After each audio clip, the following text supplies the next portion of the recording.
Thank you, Stephen. My goal this morning is actually twofold. First of all, I'm very mindful of Franklin Roosevelt's sound advice on the 3 B's of a good business presentation. Number 1, be sincere. Number 2, be brief. And number 3, be seated. I'm also aware of another very worthwhile objective, and that is to be sure you're finished speaking before the audience is finished listening. And I hope to accomplish both of those in the time allotted to me this morning. Actually, we're running a little bit behind schedule. I was allotted 20 minutes, and we're very close to our observance at 11 o'clock. So as we approach that, I will stop and have Stephen orchestrate that, and then we'll continue afterward. Actually, as I was preparing for my presentation, I couldn't help but think of my grandmother, who was 15 years old when the Wright brothers achieved flight at Kitty Hawk. And then many, many years later, she sat in her rocking chair watching her small little black and white television, and she saw men step foot on the moon for the very first time, as you saw with the clip that Paul showed you. Talk about technological impact and evolution, more like revolution. And as I thought about it, I began to realize that I felt a lot like my grandmother. I started in this business 35 years ago in the audiovisual technological support end, and I feel I've witnessed a comparable technological revolution. The very simple slide you're looking at here would have been impossible to create 35 years ago. And anything close to it would have been a slide with a black background, and any of the colored type, if you wanted color type, had to be hand applied with a cotton swab with Dr. Martin watercolor dyes. Talk about a laborious process. It literally took weeks to create a slide, and revisions were totally impossible. Today, a small child, as Paul was indicating in his presentation, can create the same result in a very short amount of time. Actually, my dog created that slide. Not bad, although it's tough getting drool out of the keyboard. The impact of technology can't be really looked at until you look at the user. It was really the avant-garde wave of the technology trend. First of all, as again Paul indicated, they are the millennials and the Generation Ys. Their numbers are growing, estimated to reach 78 million by the year 2030. They represent the fastest growing segment in travel spending. And to diverge for a moment and to put things in perspective with respect to travel spending, in 2006, the United States World Tourism Organization, along with the International Convention and Congress Association, ICA, in conjunction with Meeting Professionals International, MPI, and Reed Travel Exhibitions, they spearheaded an initiative to measure the economic activity of meetings on a national scale. They developed definitions of meetings, recommended a methodology to quantify meeting activity through an extension of national tourism satellite accounts, and they created a pilot program to enable individual countries to quantify meeting activities.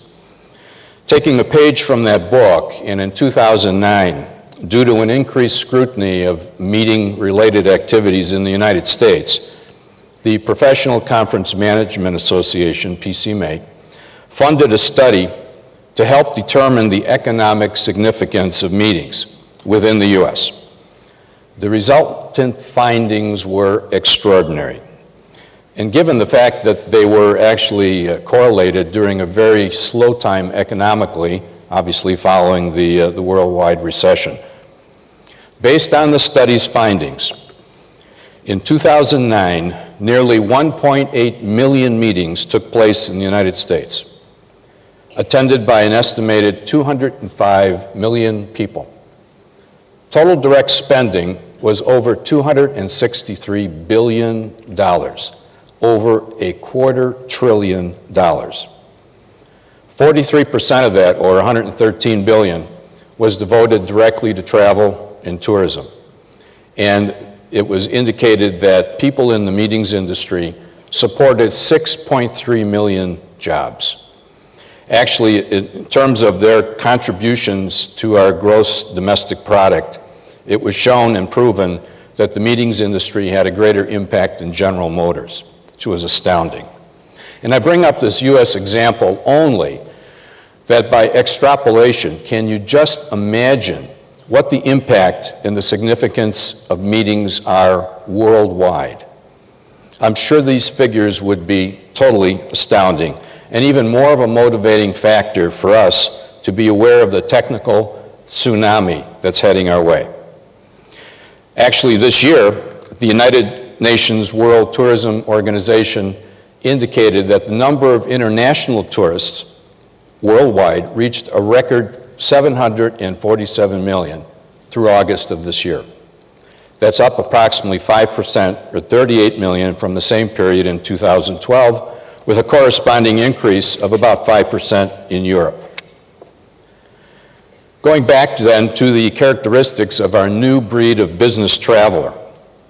First of all, they are obviously tech savvy, and you can see that I'm a digital immigrant because I'm referring to mobile devices as opposed to just devices, as Paul indicated. They are, as I said, slaves to technology. Well, they don't even recognize it as technology. It's just what they have. In 2012, Sheraton Hotels conducted a survey that indicated that the average business traveler has with him at all times 3 to 4 mobile devices. In the 19th century, Henry David Thoreau was concerned that men have become tools of their tools. If old Hank could see us now. In addition to that, they expect pervasive connectivity, and they expect it to be free.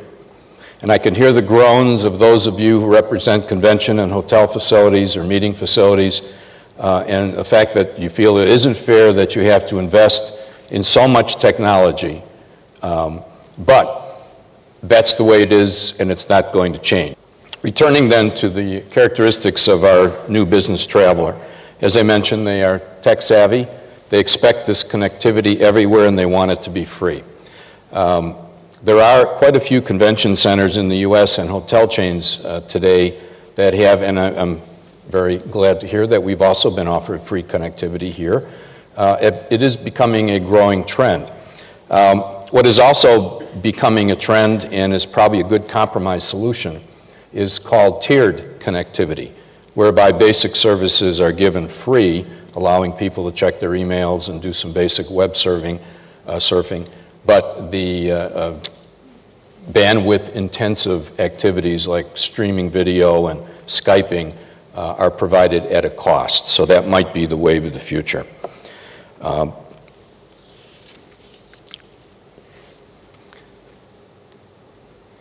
It is ubiquitous in their lives. Again, as Paul indicated, the business traveler expects to be connected from the moment they get up to the moment they go to bed. And as humorist Dave Barry indicated, that the internet is the most important development in the history of human communication since the invention of call waiting.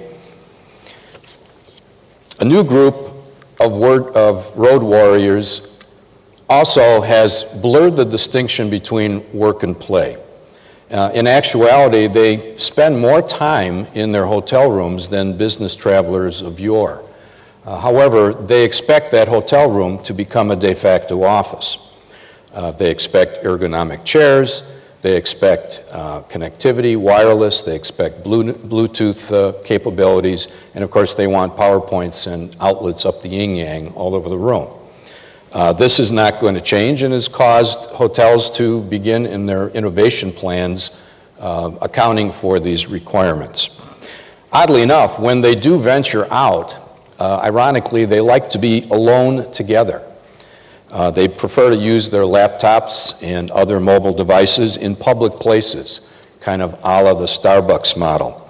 And therefore, when they close the tops, they have easy access to music, food, and other people in a social situation. We all like to feel like we are unique, and especially with a burgeoning world population. It's a basic human need, and marketers have long understood that need with their campaigns, kind of a la the McDonald's Have It Your Way. And I'm not sure if you have a comparable service here, but in the US there is a chain of stores called Build-A-Bear. And what could be more general, what could be more plain vanilla than a teddy bear? However, this store, this service, understands the need to be unique and special and allows you to bring your son, daughter, grandchild in and create a teddy bear to their unique desires. The stuffing, the size, the color, the eyes, the mouth, the ears. Just another trend in this desire to be unique and to be special. I think it was just a few months ago that Time magazine devoted the cover to YOU as the person of the year. Take smartphones, for example. We all have iPhones, Androids, or other devices.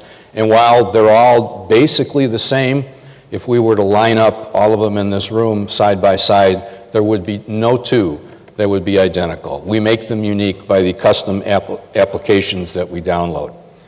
We want to be unique in everything we do. And this drive toward uniqueness manifests itself in mobile applications and a solid presence on social media. These are essential tools today for any business or facility that wants to prosper in the years ahead. If your meeting or your facility doesn't have a mobile app, it screams out that you are behind the time technologically. Meeting attendees and business travelers are relying on them to customize their travel experience and to build de facto networks while attending meetings or just residing in your hotel. Paper is becoming less and less important as a means of communicating information to meeting attendees and even hotel registrants. In addition to connecting with fellow attendees, speakers, exhibitors during meetings, in order to maximize lead generation and target marketing, these applications are customizable and allowed for extended audience engagement. All too often, these custom apps are built and they're looked at as one-offs. You build it, you make it available for a meeting, and then you tend to forget about it after the meeting is over.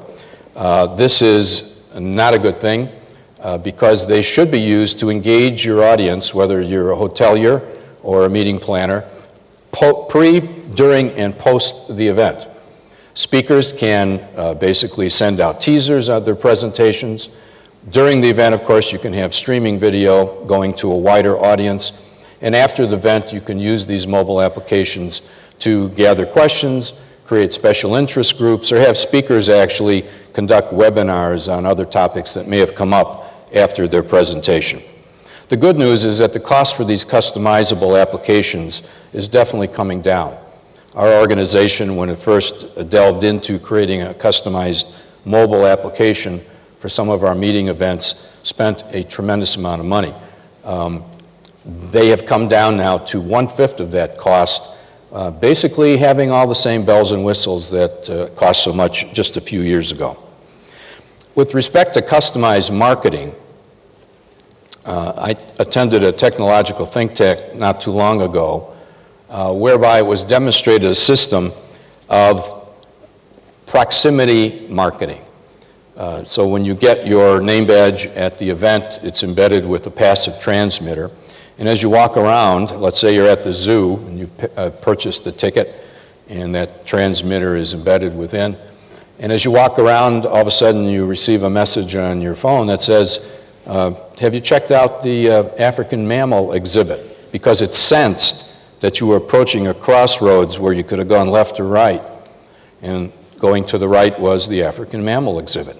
You say, well, that's not a bad idea. And as you move toward the right and toward the lion cage and stand in front of the lion cage, another proximity sensor picks up your presence and sends you a text message that says, if you're interested in lions, we have a free lecture at 2 o'clock in our lecture hall. So these are some of the applications that we're seeing now. I think Disney is looking into installing these proximity locators within their theme parks. Big data and integration obviously is critical, and it's what makes these customized marketing applications possible. However, it's the problem that all businesses face today. It's not so much the gathering of the data, it's the integrating of the data. Our own organization is faced with the challenge of trying to take 12 separate logons to get to different parts of our website, because these were put together in a piecemeal fashion over many years, and now we're trying to aggregate that, synthesize it, to have one logon and have all these various pieces talk to one another. And I'm sure your organizations are facing similar challenges. And whether you're looking at strategic meeting management or customer relation management, there is no real leader that has risen to the fore as of yet. Although the future does look promising, because the organization or the software vendor that creates something that's user-friendly and allows us to integrate all this data is going to make lots of money.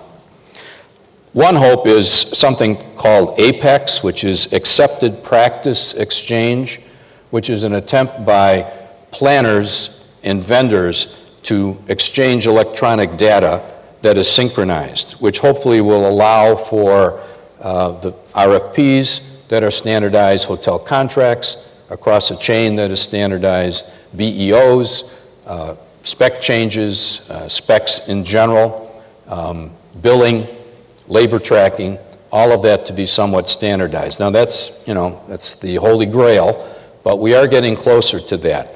And also, I'm sure you've noticed that you used to be able to tell a meeting planner by the fact that one arm was like 6 inches longer than the other, due to carrying this 7-inch binder around all the time.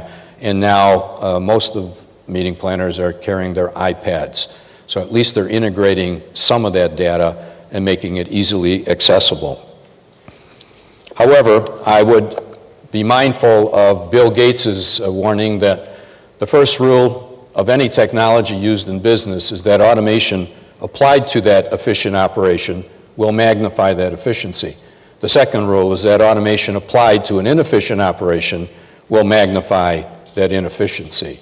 So basically it's garbage in, garbage out. Near-field communication is another interesting phenomena. Some of you may already have been mindful of it or have experienced it, and that is where you can take your device and by passing it over a sensor, you can pay for something at a store. You can pay for gasoline. You can also exchange data by taking two devices and just touching them together. I know the iPhone, even the earliest model, they had an application called Bump, which allowed that to be possible. They're also working on something called galvanic skin response transference, which will allow a person, with your permission, to shake hands with another person, and selected data would be transmitted galvanically through the contact of the two hands. Kind of scary, and that's what kind of brought me to this slide, and that is any sufficiently advanced technology is indistinguishable from magic, Arthur Clarke, or perhaps you may hold to co-founder Stephen Wozniak's advice, and that is never trust a computer you can't throw out a window. Geofencing is another concept that is relatively new, but you'll see more and more of that, and that is you set up an electronic perimeter, and again, with the participant's permission, when you enter that perimeter, certain things happen automatically. You can be registered for the meeting automatically.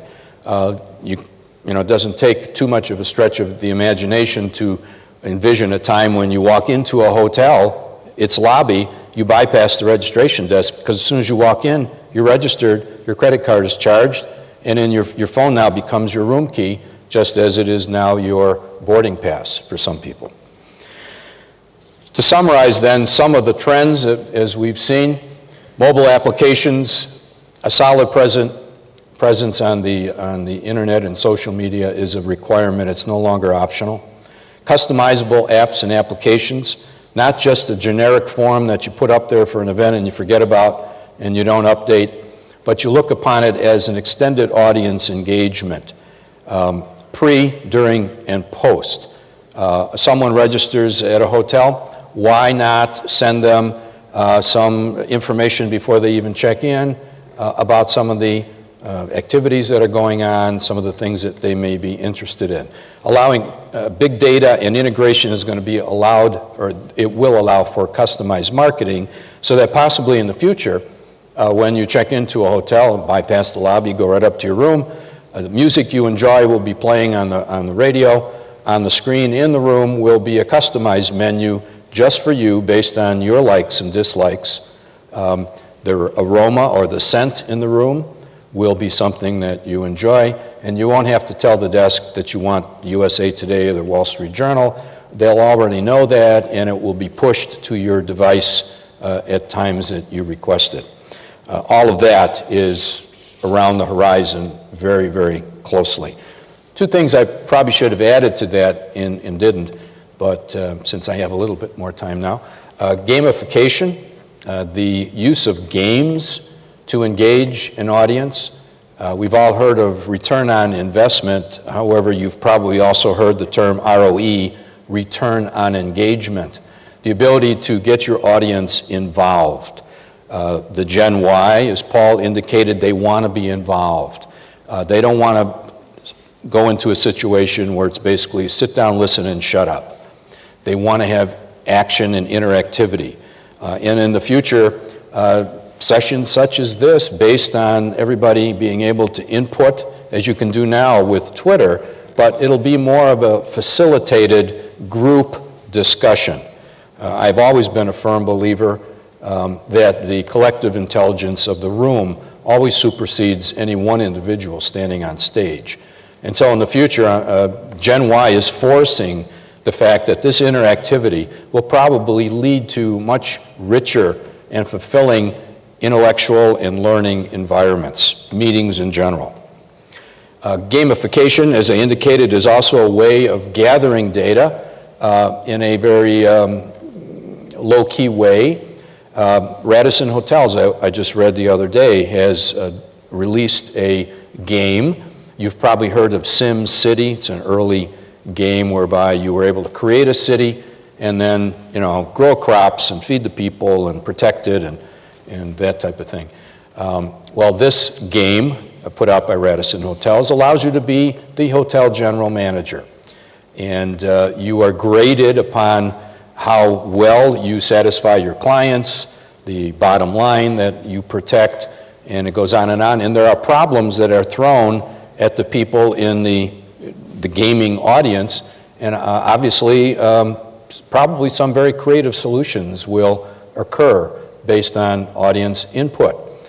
There will be prizes awarded for various levels that people reach. So this is a new trend, and you've probably actually been participants in that at various meetings where they'll give you a game to download on your mobile device or device, and you can do a virtual treasure hunt or look for QR codes that can lead you to discount coupons and the like.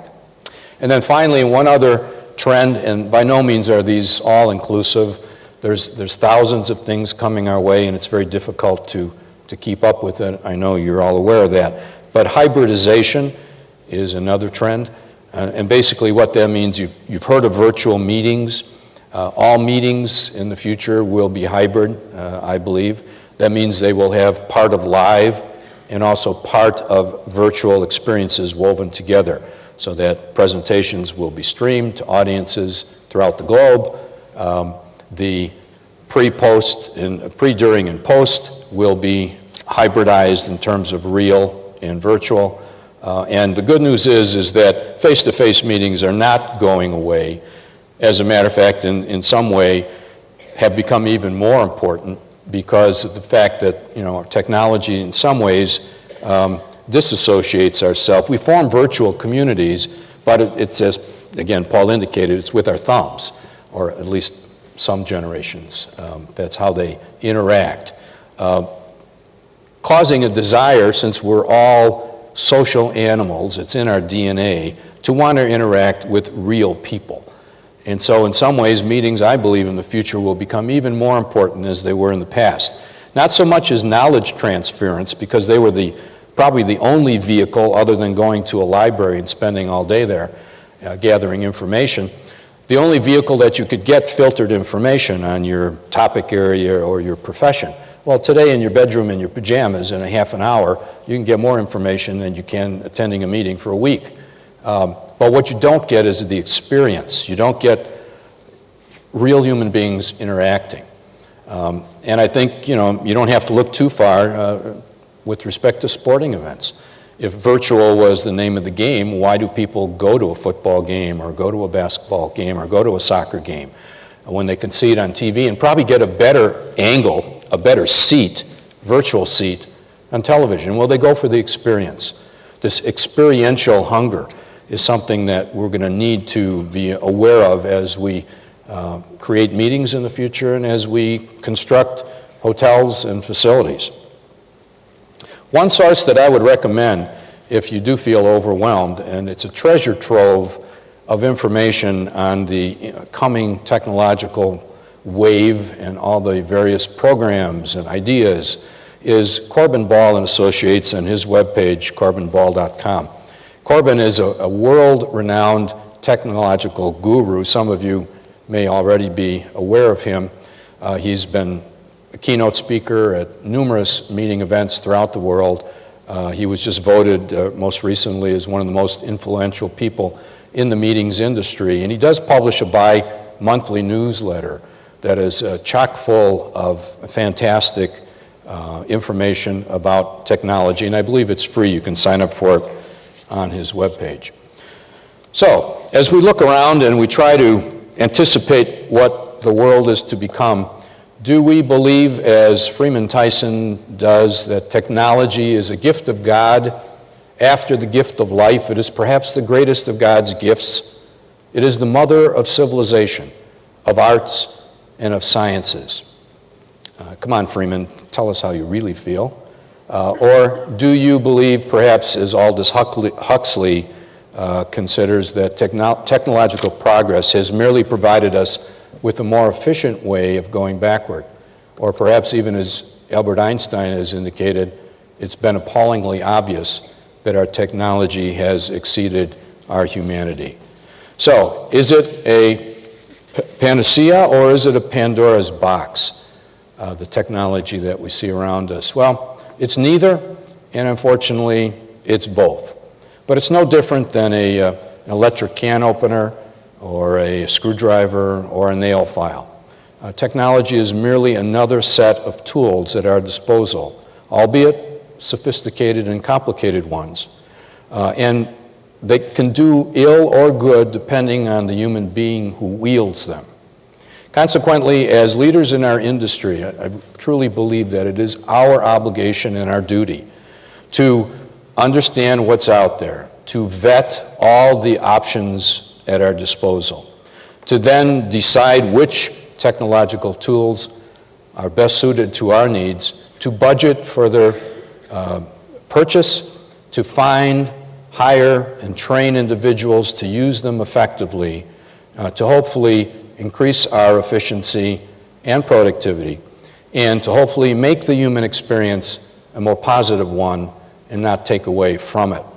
And again, I appreciate your attention this morning, and I hope I was able to accomplish my aforementioned two objectives.